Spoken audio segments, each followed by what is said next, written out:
Hello, welcome to Biology for You. In this video, we are going to discuss DNA sequencing. So here in this video, we are going to discuss the basic knowledge of the DNA sequencing. That means what exactly is the DNA sequencing is and why it is important and different types of the DNA sequencing with examples. So here generally, as we already know, DNA is the main genetic material. That means it carries information about the proteins, RNA, and other cellular processes.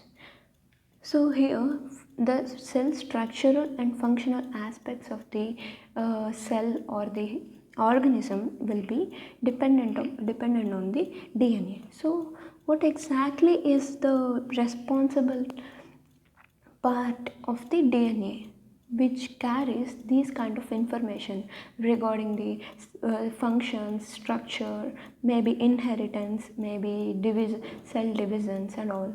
So all metabolic functions and the structural aspects, so inheritance, so all these carried by a single molecule called DNA.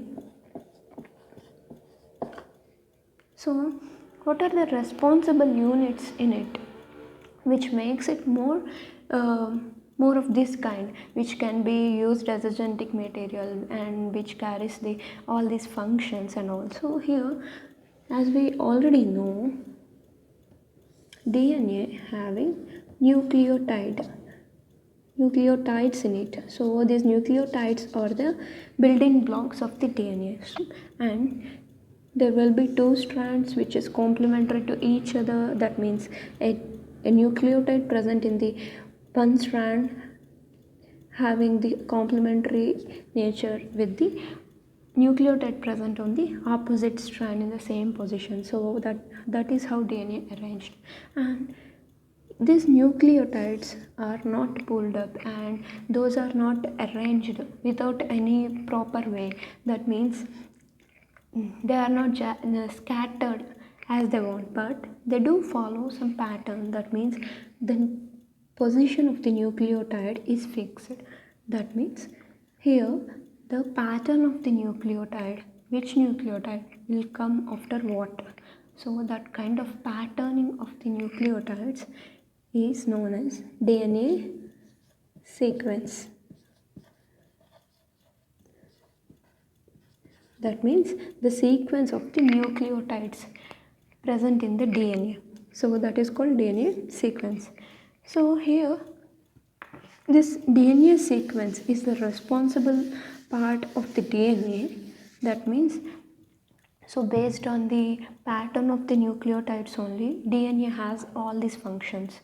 So here DNA sequencing deals with the process or any method that deals with the determination of the pattern of the nucleotides present in a stretch of DNA. So what the pattern of the nucleotide in a sequence is nothing but the DNA sequencing and DNA sequence, and any process or method involved in the determining the order of the nucleotides present in the DNA molecule is known as DNA sequencing technology or method.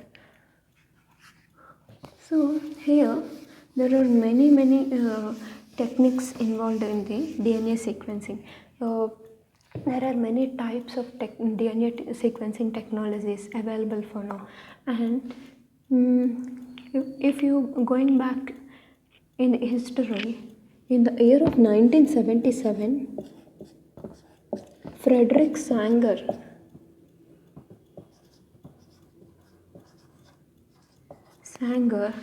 this scientist postulated a first DNA sequencing technique called Sanger's method or chain termination method.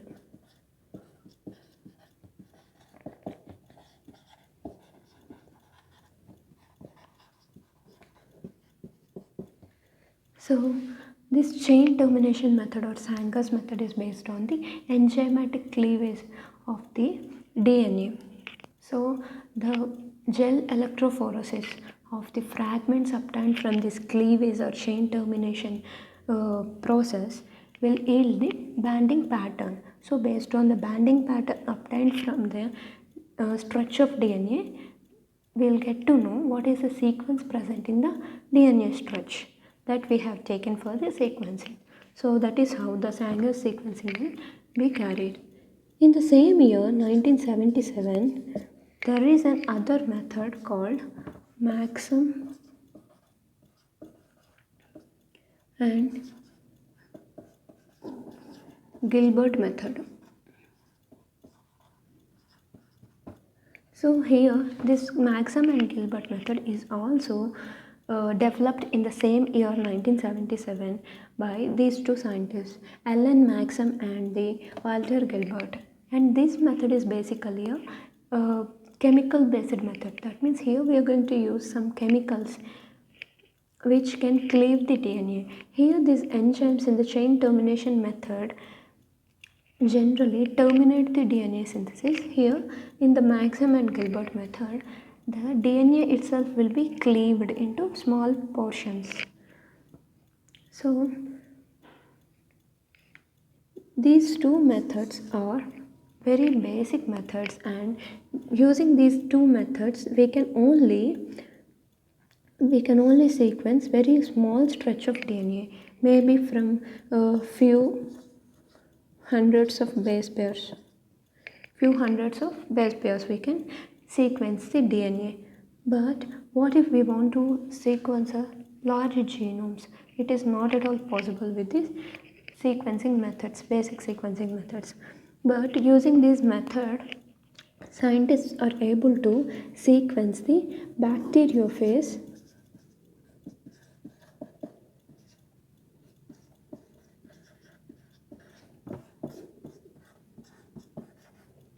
So this bacteriophage 174, this bacteriophage sequencing is carried using these methods only. But the DNA sequences of the advanced organisms like a human being or a plant or an animal are very large, and we cannot be simply carry the sequencing in this way, because these are, if you break the, let us take an example of human genome only. It is having millions of or billions of the base pairs. So with the restriction enzymes, if you cleave, if you take a restriction enzyme which cuts the DNA at every 3000 nucleotides, so the fragment will be 3000 nucleotides length. So if you take a restriction enzyme which can cleave the whole human DNA in the 3 nucleotide length units, then there will be at least millions, at least 2 millions around of fragments will be obtained. So we cannot simply go for sequencing of every fragment and all. So that will be very huge process, and which cannot be carried by the simple process like this. So here in the following years, in the year of 1986, the automations in the DNA sequencing technology got developed, and in the 1996, so during the 1996, there was a method called capillary sequencing developed, and the shotgun sequencing is followed.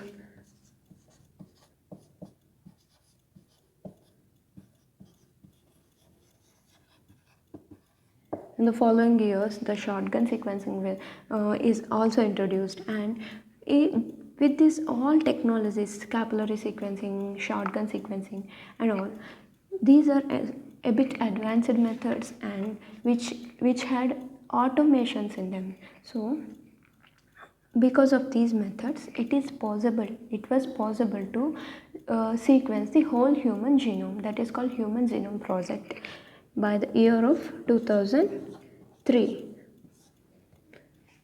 And but that is not enough, because for sequencing of human genome in the project called Human Genome Project, it took very long years. So in the year of 2003 2005, Solex Illumina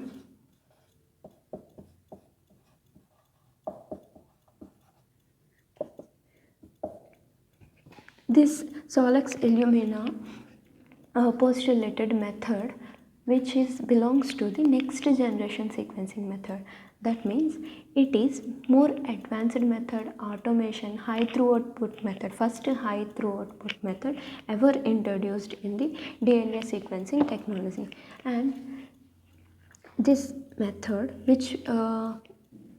in which the DNA sequencing will be carried without this clonal propagation and all. We need not to go for libraries. Directly the DNA will be sequenced. The DNA will be isolated from the organism, and it can be PCR amplified within the process of the sequencing, and parallelly all fragments, so there will be fragmentation also, but all fragments will be massively parallelly sequenced. So it is possible to sequence very large genomes, or maybe very large DNAs with this next generation sequencing technologies like Solex Illumina. So these are the few examples in the history of the DNA sequencing.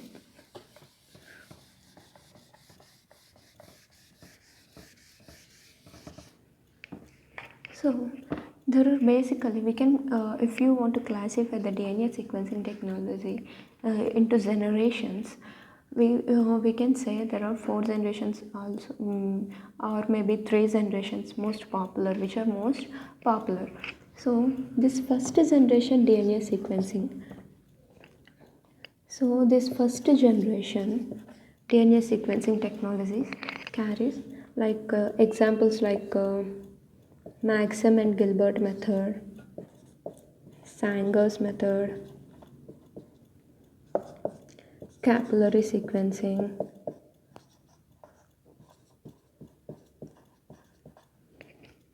so capillary sequencing method, and the shotgun method. And these are comes under, at least these are the very few handful examples of the first generation DNA sequencing. So coming to the second generation or next generation. So this second generation or next generation DNA sequencing techniques are the well-known examples from this category may be Illumina. We'll directly mention like that. So Illumina sequencing, Roche 454, and Ion Torrent.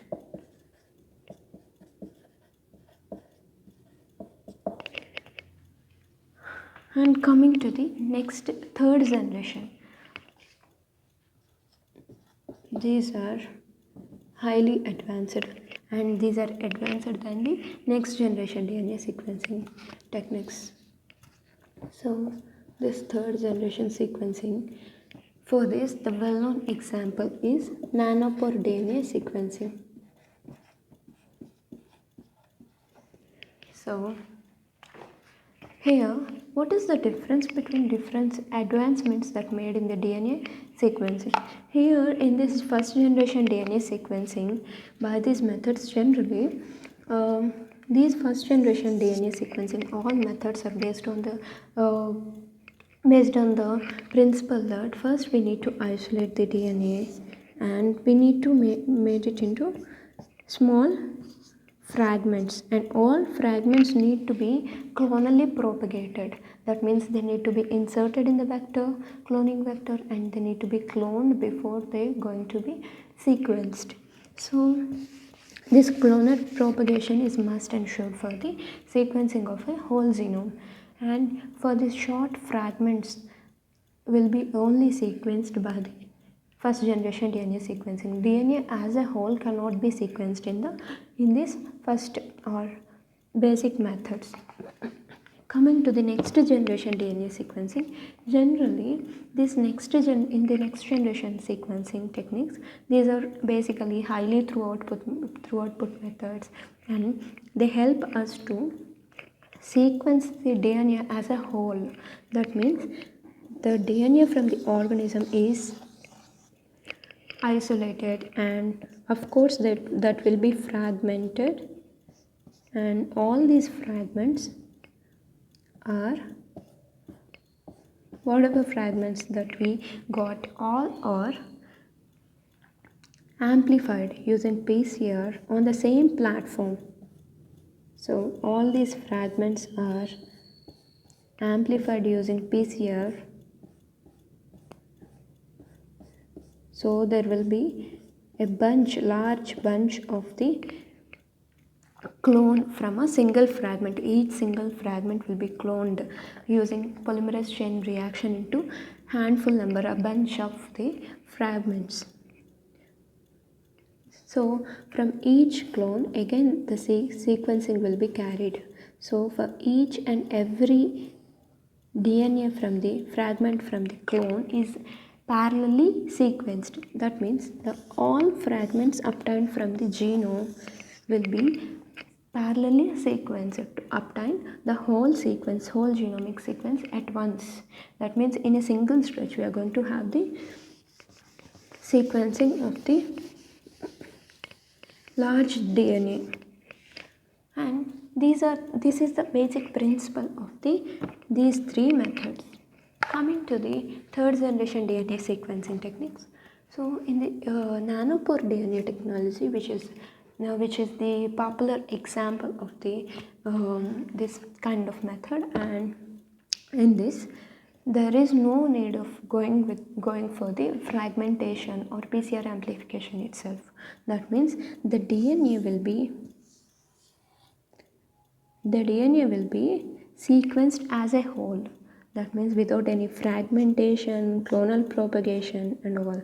The DNA will be inserted into nanopore. Okay, let us consider it as a nanopore.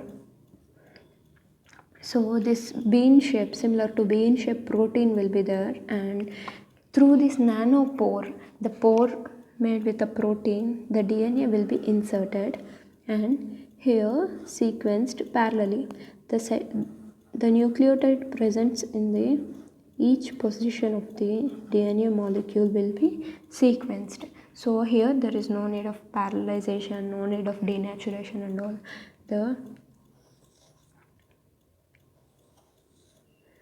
So the DNA will be sequenced like this, and also we can also have the parallelly two strands of the sequences. That means first it will carry the sequence of the first strand and followed by the second strand. So likewise, by using this nanopore technology, we can have the sequence of the DNA from both strands.